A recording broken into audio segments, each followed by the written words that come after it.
When we open Microsoft Excel, it presents us with a blank worksheet. Microsoft Excel provides us with some templates like templates for pills or panels. Let's explore templates to get a better understanding of what they are. Click on the File tab to go to the Backstage view. Click on the New button. This will display the available templates.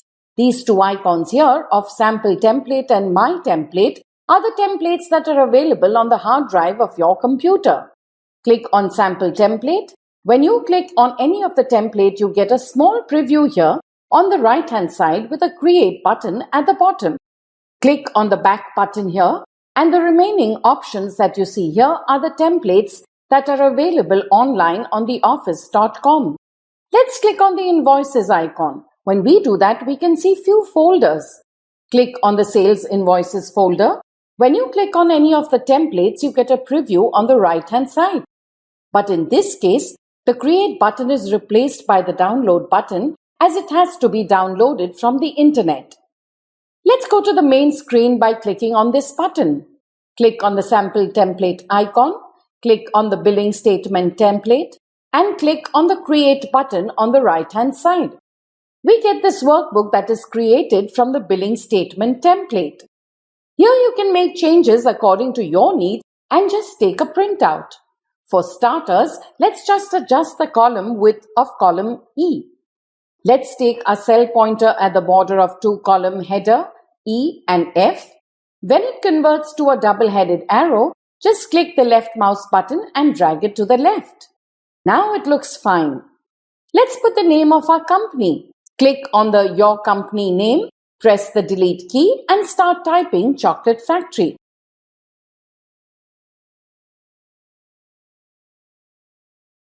Press Ctrl and Enter. Go to the Fonts drop-down menu and change the font type to Curls Empty. Let's change the size as well. This seems okay. You will notice that here we can't see any grid lines. It would be a little more easier to edit this worksheet if we had visible grid lines. So let's bring them back. Click on the Page Layout tab. In the Sheet Options group in the ribbon bar, under Grid Line, you can see the View checkbox. Click on it, and you can see now that the grid lines are visible. Now it's a little more easier to edit the worksheet. Click on the cell next to Address and start typing the address. Similarly, let's enter the amount. Click on the cell below Amount and type 10,000. Press Ctrl and Enter. The value is not displayed as the width of the column is not sufficient. Let's take a mouse pointer at the border of two column headers F and G. When it converts to a double-headed arrow, just double-click the left mouse button. Let's adjust this one also. If you want to add another row to this table, click on the cell where you have typed 10,000.